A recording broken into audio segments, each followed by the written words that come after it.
let's get to number 8. Number 8, one of my other favorite all-time movies, is The Five Fingers of Death, man. It was directed by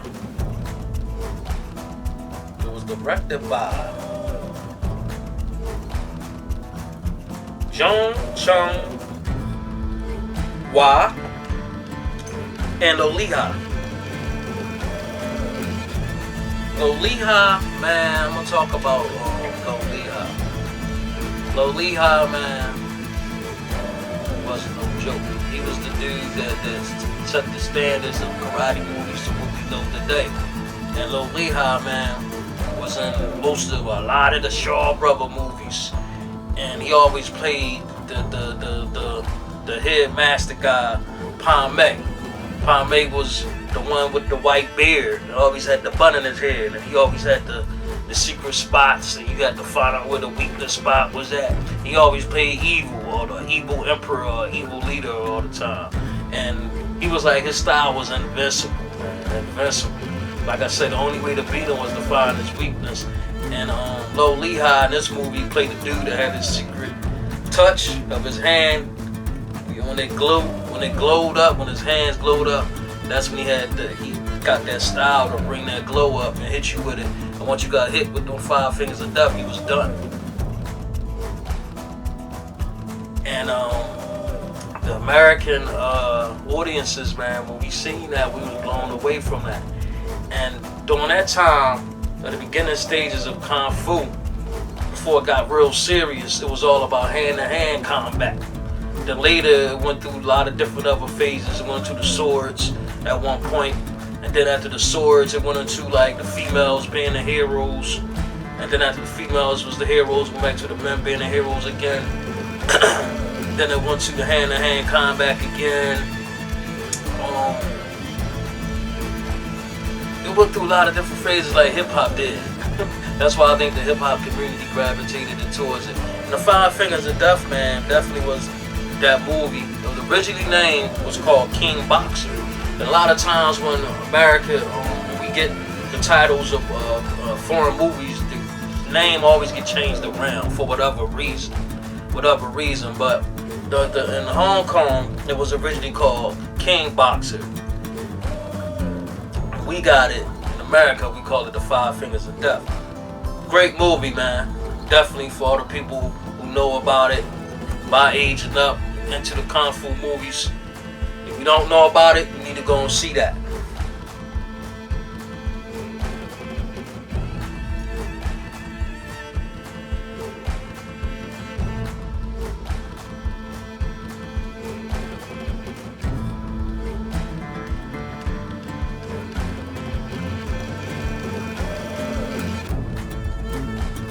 "36 Chambers of Shaolin." It had a lot of different titles. Like I said, they always change the titles around. It was called the 36 Chambers at one point. That's another name. When America took the movie over, it was called The Master Killer.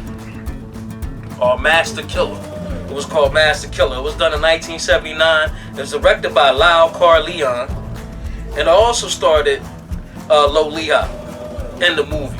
Like I said, always evil, corrupted leader or something like that, emperor, something like that, always.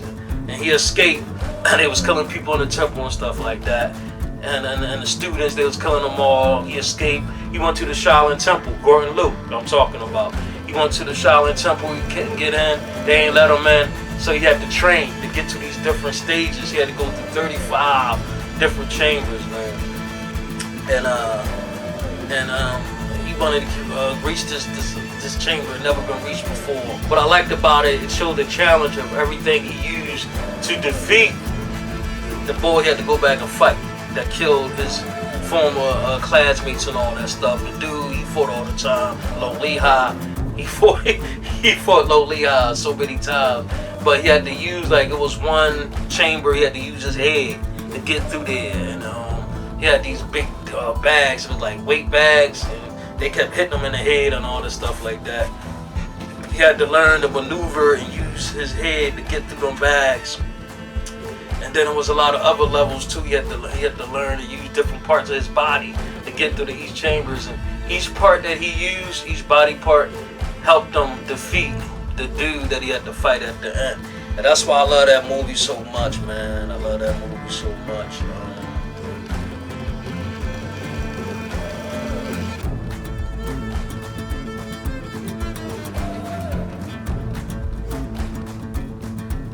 My number 6, gotta put on my number 6 Kung Fu movie all time, is The Return of the 36 Chambers.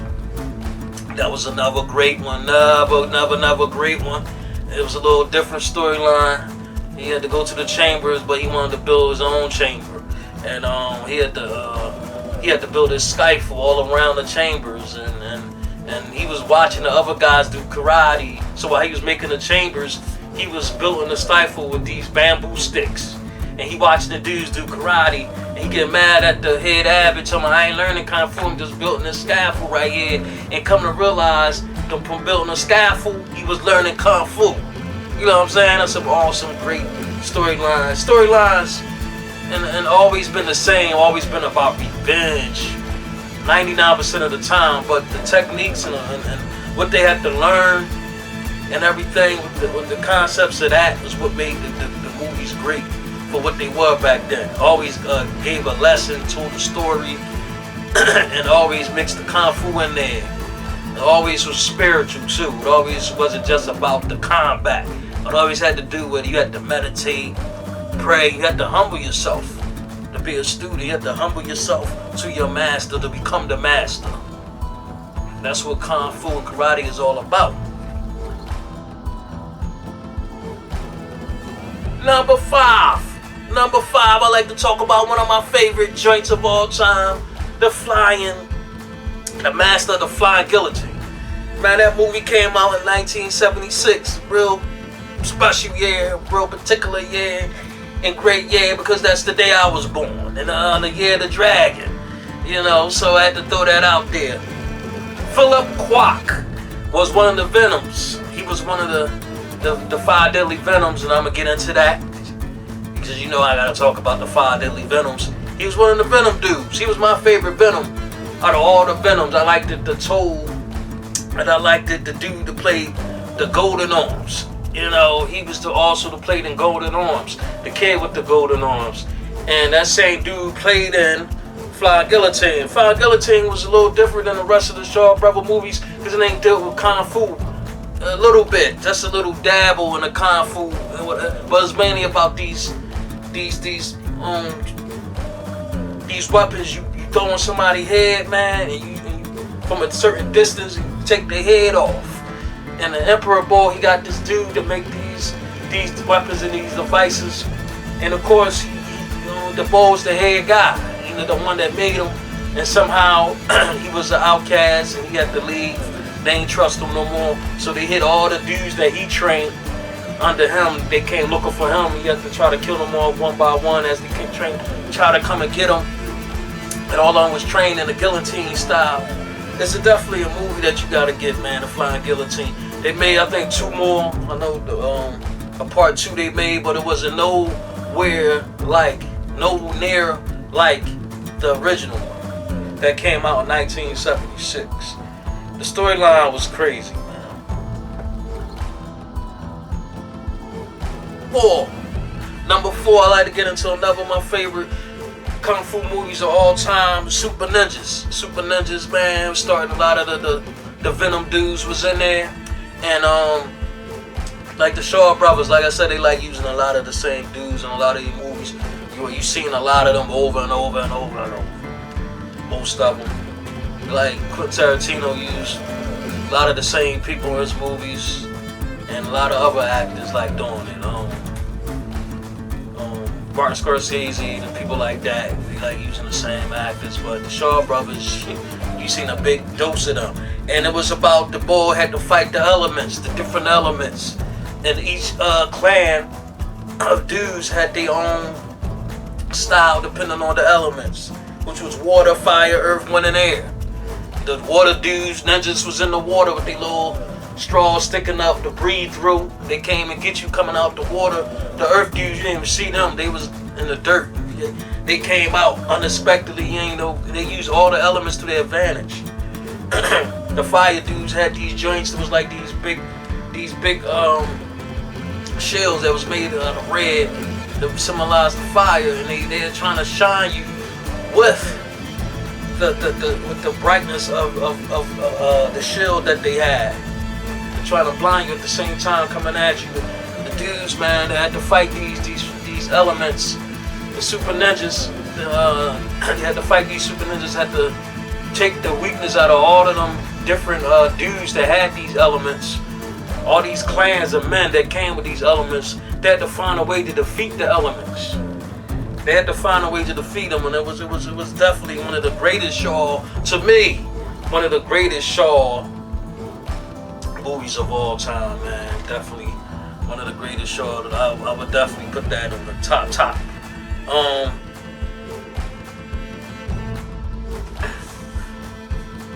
Let's get into number 3, my son. Number 3, I had to go with Fist of the White Lotus. Fist of the White Lotus was starting Gordon Liu. To me, it was one of my favorite Gordon Liu movies. Out of all Gordon Liu joints that he made, I would say Master Killer. The original name, 36 Chambers of Shaolin, Return of the 36 Chambers of Shaolin, and Fist of the White Lotus. Gordon Liu, I got a lot of his movies, man. He did a lot of great movies. But I like Fist of the White Lotus. It was another Loliha again. And the most memorable part about that movie is he played this Palme. He played Palme in this movie. He had to fight him at the end, and Palme was in meditating inside this pool. And he came and he was meditating. He was naked. Gordon Liu came to fight him, and he had to put his clothes on. And while he's putting his clothes on, he fighting Gordon Liu at the same time, naked. You know what I'm saying? He covering his stuff up, fighting him at the same time. He up there like, what you looking at? He holding his ass and all that. So it had some comedy in there. It definitely had some comedy. That's what I like about a lot of them old kunfu movies too. It wasn't just karate. Like the Asian people, man, Hong Kong, whatever, they always had sense of humor. And then put it in all of their movies. They had like Jackie Chan movies. Jackie Chan, that was his style. He was a comedian. And a lot of these, believe it or not, a lot of these dudes, acrobatic kung fu artists, they actually had skills, and they won matches and stuff. They all had, a lot of them was comedians. And you can see it in the movie. But getting back to the Fist of the White Lotus, man, he had to find a bull weak spot. Like in a lot of the movies, you have to find a person's weak spot. It could be anywhere. You just have to know where it was at. And the girl taught him by knitting and doing these female chores around the house. So you have to be delicate with your karate. You can't be hard and crazy and forceful. So she told him to be like delightful with it and boutique and learn how to bring it slow in a different way to get that soft spot. You know, and he was putting needles inside this little doll that he was making and doing all this stuff that helped him bring out that delicate part and make his hands lighter so he could be able to find the weak spot lightly. Because when he found it lightly, that was the only way he was able to find it. So that female, that chick, helped him out a lot. That movie was made, man. It was made in 1980.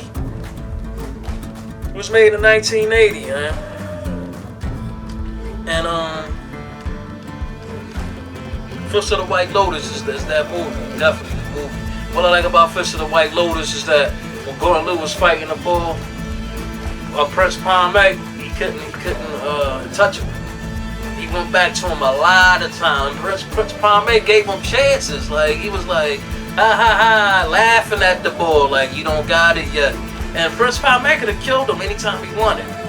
He went to him, he's spinning around him like this, floating around the bull. He's floating. Every time he tried to hit him, he just moved back. He just moved back without even using his feet. He like floated back or floated to the side. You know, that's how smooth Prince Palme was. Right, Prince Palme probably was the smoothest bull as far as like head masters in the Kung Fu world of all time, man. He definitely was the top, the number one. put it like that. The number uno, Prince Pame, was nobody can fuck with Prince Pame. Like I said, the only way you could defeat him is to find his weak spot. He couldn't find his weak spot, he was done. But he gave Gordon Liu opportunity after opportunity. So he helped Gordon Liu out.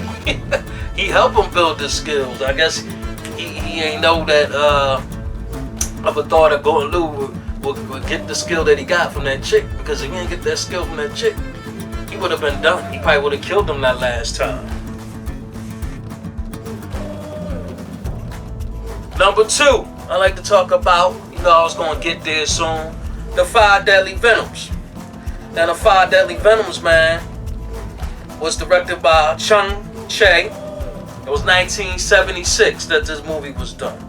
And then you had this student, man, who met this master in the beginning of the movie. He was telling about this poisonous clan. That's what they was called. And they all had their styles.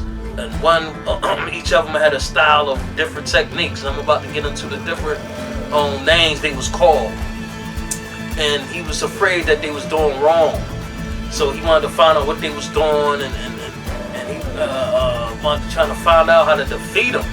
He had to learn how to defeat the dudes. And the different dudes that he was looking for, one was called the Toad. I think he was the one to be able to walk on walls and all that stuff. Then you had Centipede, who was the real quick dude. Then you had the Lizard, you know what I'm saying? I think he was also the one. No, the Toad was the one with the invincible skin that you couldn't penetrate. You had to find a certain way to penetrate it. Lizard was the boy that walked on the walls and be able to walk on top of the ceilings and all that shit. Then you had the Snake, who had the snake style that was like imperishable. Like once he got you with that snake, them 2 fingers on you, and got your spot and hit you in that deadly spot, whatever he wanted to hit you, you was done. Then you had the Scorpion, you know what I mean, that incorporated the Scorpion spirit, and he had the Scorpion style. And his thing was mostly floor, everything was done on the floor with his legs, and so you had to try to defeat him through that way. And it was definitely a unique movie, man. The Venoms, definitely, I would say, definitely will put that as my number 1. Definitely. But the reason why I gotta put it number 2, because this next movie I'm about to tell you about, Kung Fu movie, has nothing to do with actually Kung Fu. You know what I'm saying? It had something to do that was different than all the other Kung Fu stuff that was ever being done. That's what makes this movie stand out the best. But the Venoms, man, people know my age and up, know about the Venoms. Who don't know about the 5 Deadly Venoms, y'all need to go out and watch it ASAP. Make things exciting, make things a little fun.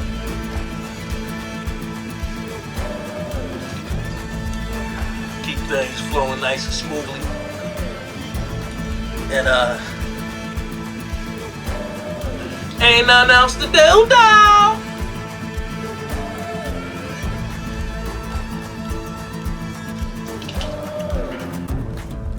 But drink, meditate, and pray. You choose your poison. But anyway, let's get into my number 1 Kung Fu karate of all times. In this movie, because I ain't get into the sword play and nothing like that. A lot of movies I was talking about was mostly hand-to-hand combat and all that stuff. The Shogun Assassin. This movie has a lot of connections to a lot of different stuff. That's why I gotta make this movie my number 1. This movie connects to a lot of different stuff, man. And it's amazing, the storyline and what the movie is about and all that, what I'm about to get into, what makes this movie an icon movie of all time. It was done in 1980. It was directed by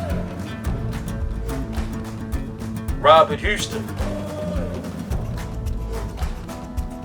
It was started to Mishiborio Wakanabe, Japanese book. And the story comes from manga.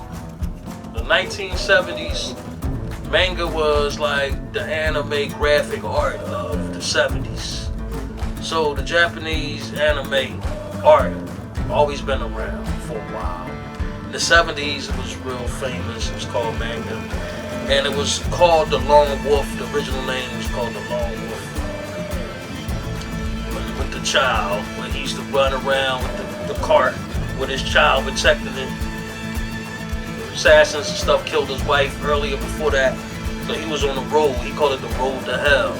He would fight constantly. The emperor would send out constant assassins, and none of the assassins he would send out was able to kill this boy because he was that thorough. He was the top assassin that he used to work for them. And every movie, he constantly keeps sending dudes out, sending them out. You know, a whole bunch at once. And this one dude, man, one samurai would kill all these dudes. And he had to bring his son in a cart.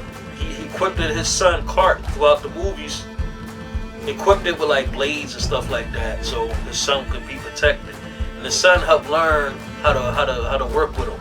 As the son got older, he would push a certain button on his cart, and the blade would come out and cut a dude's feet off or cut a dude's leg off. And eventually, the son got older, and the son became the assassin. And he was the one that was able to get his revenge later in the movies, way later towards the end. They did like 6 or 7 of the movies, but the first, I would say the first 4, man, 4, 5, awesome. Like first 4 or 5, awesome. They're the ones I remember the most. I don't remember the later ones. I don't even think I even seen the later ones. The 6 and the 7 or whatever. How many towards the end? But the first one, man, I got the comic book.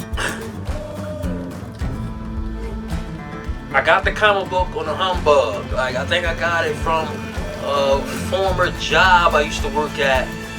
Dude used to have VHS stuff, used to have books and magazines, and it's up in his warehouse. We went up there one day, going through the stuff, man, and it was for keeping. Like, anything we wanted, we was able to get. So I went for broke. And I think that's the way I found the magazine, that way. Because I can't actually remember how I ever got the magazine. I got so much stuff, man. I can remember some stuff automatically. I got that from here, got that from here. But I think that's how I got the magazine. And the movie was so well respected in the hip-hop community. The GZA from Wu-Tang used it in his album. That was the greatest songwriter, assassin. He was the emperor's top assassin. He cut off the head of the 101 lords. It was a bad time for the empire. Then one night, the emperor sent his assassins out to kill my dad. They supposed to kill my dad, but they didn't. And then he was like, that's the day everything changed. He said some little stuff in between that too. But he's like, that's the day everything changed. And that's when the beat come on. When the MCs came to give out the day, 2 for 4, so bad, smoke cocaine, I can say, yo. That, when that beat came on and GZA started busting on rhymes out, man. Fell in love with that album. #1 Wu album of all time. I love the other Wu members, but the GZA is my top favorite because of lyrical skills, his knowledge of science and a lot of different things. Make me be as an MC. He always gonna be one of my top MCs in my book. But as a Wu member, he definitely, to me, my top #1 out of all the Wu-Tang members. And ever since I heard that movie, man, that intro to that, I was like, yo, I got to find that movie. And then I was deep into the kunfu in downtown. They used to sell the movies. You get, I think it was like on DVD, 3 for $20 or something like that back in the day. They used to sell them. They used to sell them on VHS first, and then they started switching over to DVDs. And then after that, them stores went under because people wasn't buying the DVDs and stuff like that. But it was a store downtown, man. I think it was like 11th and Market. But they used to sell the karate movies, and that's what I first got it on VHS back in the day. And I don't know was it 3 for $10 or 3 for $20, but I know you paid to get 3 banging kung fu movies back then. I got a lot of my joints. I switched over to DVD with my recorder, and then I just eventually just getting them on a regular DVD. About to get a lot of these joints on Blu-ray, but I had to get the Shogun Assassin, and a lot of different parts throughout the Shogun Assassin connects with the jizza used throughout that whole Liquid Swords album.